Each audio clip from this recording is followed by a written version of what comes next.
Buenos días, mi nombre es Alejandro Vicon. Voy a continuar con la serie de tutoriales que tratan sobre la edición de imágenes digitales.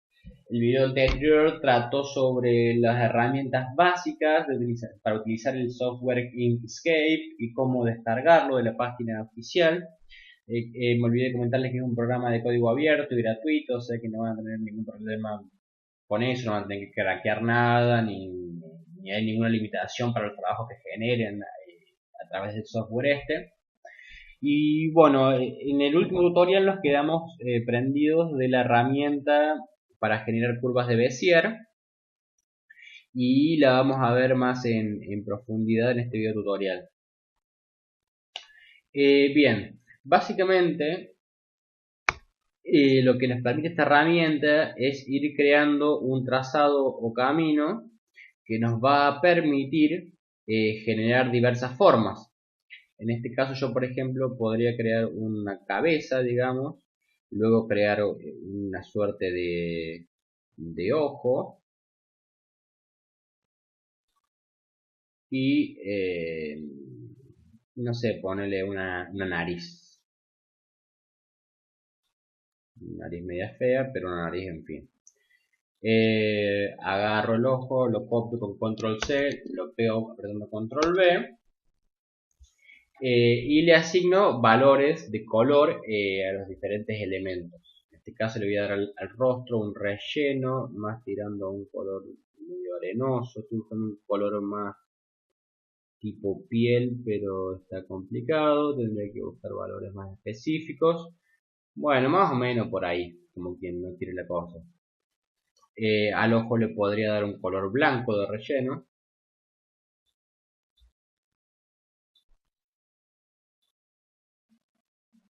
Y a la nariz démosle un color rojo como si fuera un payaso. También lo que puedo hacer es quitarle el color de trazo,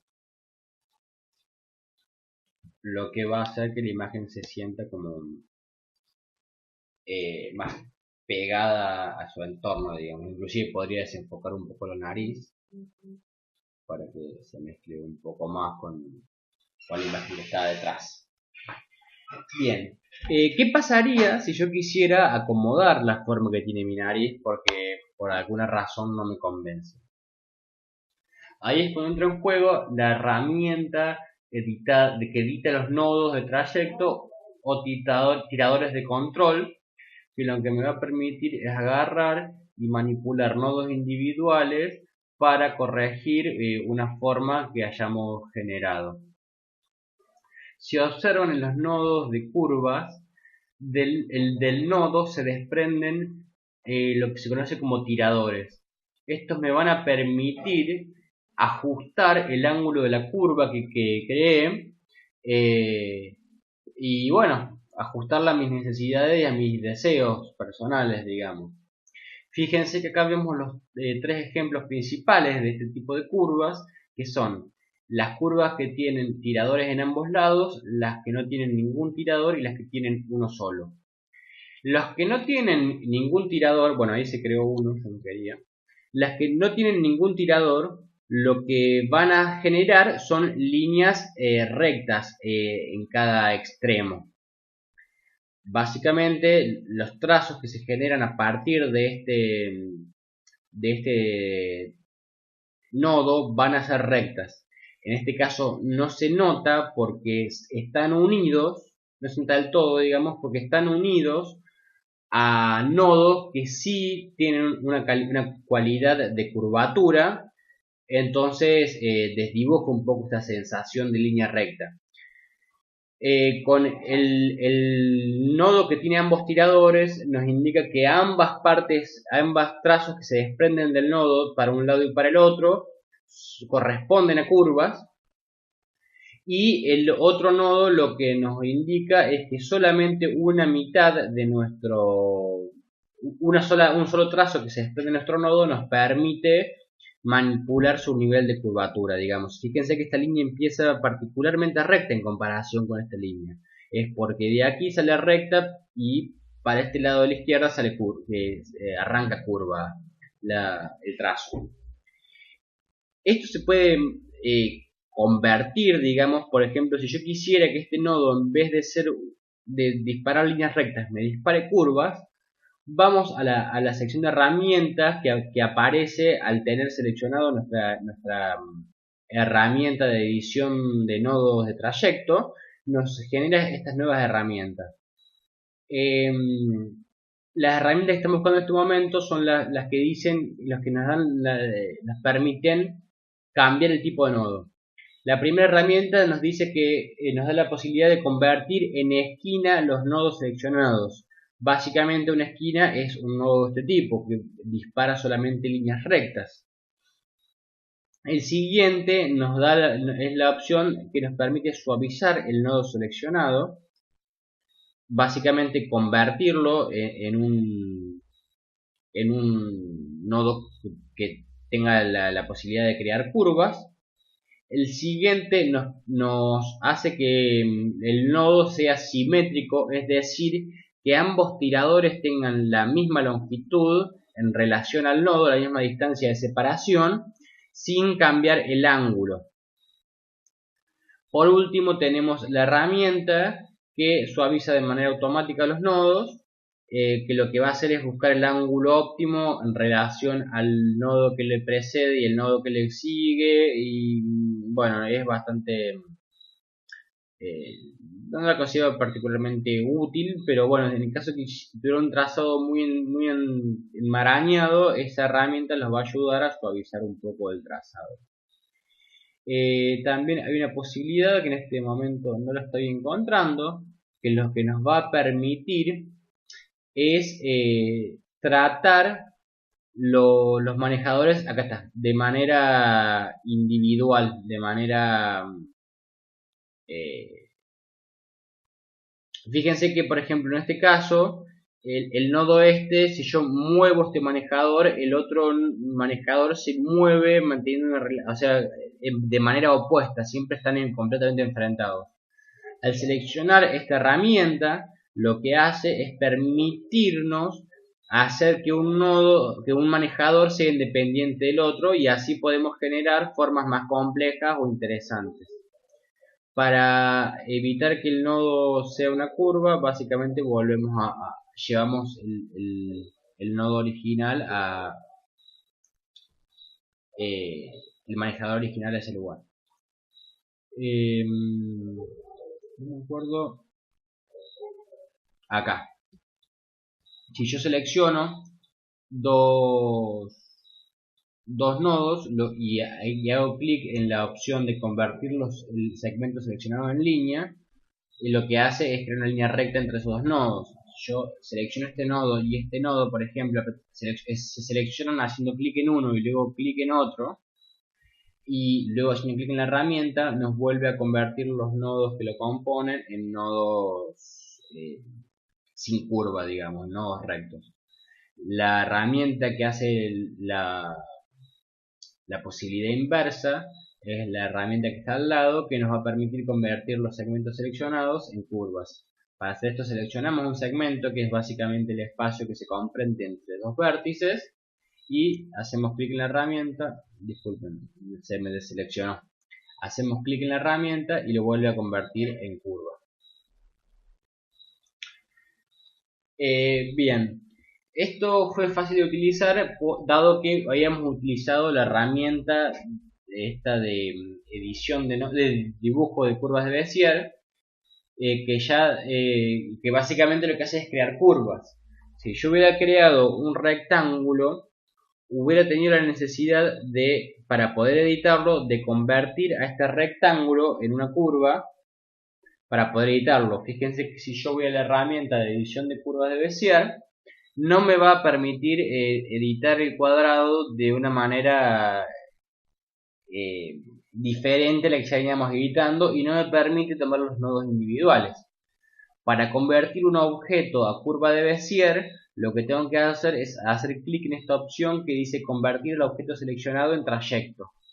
Una vez que yo hago clic aquí, me va a permitir manipular los nodos individualmente, ir en la manera en la que yo desee. Bien. Disculpen por la velocidad o la simplificación del tema que estoy haciendo. Eh, este es un tema que requiere un análisis más profundo, pero las intenciones de estos tutoriales es más de hacer un acercamiento elemental a las herramientas de edición de imágenes.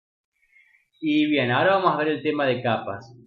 Nosotros podemos distribuir las imágenes que creemos a través de capas. Para que aparezca la ventana que nos permite editar las capas que tenemos a nuestra disposición y reacomodarlas y de demás cuestiones, nos dirigimos a las herramientas que están situadas del lado derecho de la pantalla y vamos a la herramienta que tiene como una hoja sobre otra, que es la herramienta es la que nos va a desplegar la ventana de capas. En la ventana de capas vamos a ver básicamente una serie de herramientas o de botones que nos van a indicar, bueno, en primer lugar, esta zona nos va a mostrar las capas que tenemos disponibles. Acá abajo podemos generar una capa nueva o eliminar una capa existente. Yo si hago clic en el signo más, me va a preguntar el nombre que yo le quiero asignar a esa capa. En este caso voy a asignar yo capa nueva. Y una vez que añado la capa, me la va a generar y colocar en el proyecto. Si yo quisiera eliminar una capa, simplemente selecciono la capa en la ventana de capas y hago clic en el signo menos y automáticamente mi capa queda eliminada. El sistema de capas funciona de la siguiente manera. Las capas que se encuentran en niveles ubicadas de manera superior a otras capas va a hacer que los objetos que estén contenidos en ellas se vean, estén primeros en el orden de importancia o en el orden visual. Yo, por ejemplo, acá estando ubicado en la capa superior, voy a crear un objeto, cualquiera sea, en este caso voy a crear un cuadrado, y luego selecciono la capa inferior y voy a crear un cuadrado de otro color, y fíjense cómo esta nueva forma quedó colocada por debajo de la forma inicial. Si yo cambiara el orden de las capas utilizando estas herramientas que tienen flechas acá abajo, si yo subiera mi capa, se invertirían los roles y quedaría mi capa llamada capa nueva sobre la capa que se llama otra capa. Acá donde dice modo de mezcla, lo que nos va a permitir es establecer el tipo de algoritmo que va a influir a la hora de colocar una capa sobre la otra. En nuestro caso lo que vamos a usar generalmente es la opción de normal, que básicamente va a mantener el orden de las capas respetando la opacidad de los objetos que la contienen. También podemos cambiar la opacidad de la capa en general. En este caso tenemos un solo objeto, pero si tuviéramos una mayor cantidad de objetos, lo que nos permitiría eso es cambiar la opacidad de varios objetos que estén agrupados en una capa. Por ejemplo, yo acá tengo en esta capa 3 objetos y si le bajo la opacidad a la capa en general, va a hacer que los objetos se vean un poco más transparentes, mientras que el objeto que está en una capa separada, en otra capa, no se ve afectado por este cambio en la opacidad o transparencia de la capa, digamos. Entonces, en el caso de que quisiéramos hacer una imagen compleja, suponete que quisiéramos hacer un personaje de un videojuego, lo más probable es que creáramos varias capas, de las cuales una sería, por ejemplo, la capa de la cabeza, otra sería la capa del cuerpo, otra serían los brazos, y así sucesivamente, para organizar nuestro trabajo. Ustedes tengan en cuenta que generalmente por ejemplo, una cabeza podría estar compuesta de un círculo para la cabeza, un círculo para el ojo, un círculo más para el otro ojo, otro para la nariz, otro para la boca. Y esto de manera muy elemental. Si hiciéramos una imagen más compleja estaríamos llenos de trazados y lo que nos va a permitir el trabajo por capa es en cierta manera organizar esos trazados para que funcionen de una manera óptima. Por otro lado, también lo que podemos hacer con las capas es darle la visibilidad. Si yo en este momento estuviera concentrado en una capa y no quisiera ver los componentes que tienen las otras, simplemente aprieto acá en este dibujo de un ojo y mi capa se vuelve invisible, si bien sus elementos siguen estando ahí una vez que yo apreté el botón del ojo de nuevo. Si yo, por ejemplo, acá tengo una cabeza. Si yo quisiera, por ejemplo, concentrarme solamente en el fondo, haría invisible la cabeza y empezaría a dedicarme a trabajar en un fondo. Eh, Vamos a hacer algo muy rápido.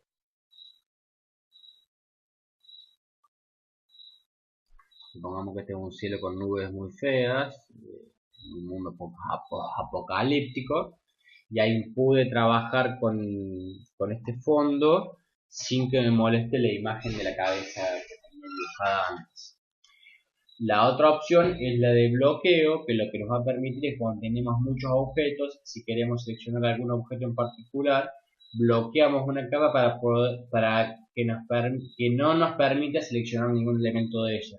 Entonces yo, por ejemplo, que bloqueé la capa brazo, que es la que contiene el cielo, vamos a cambiar el nombre para que tenga más sentido.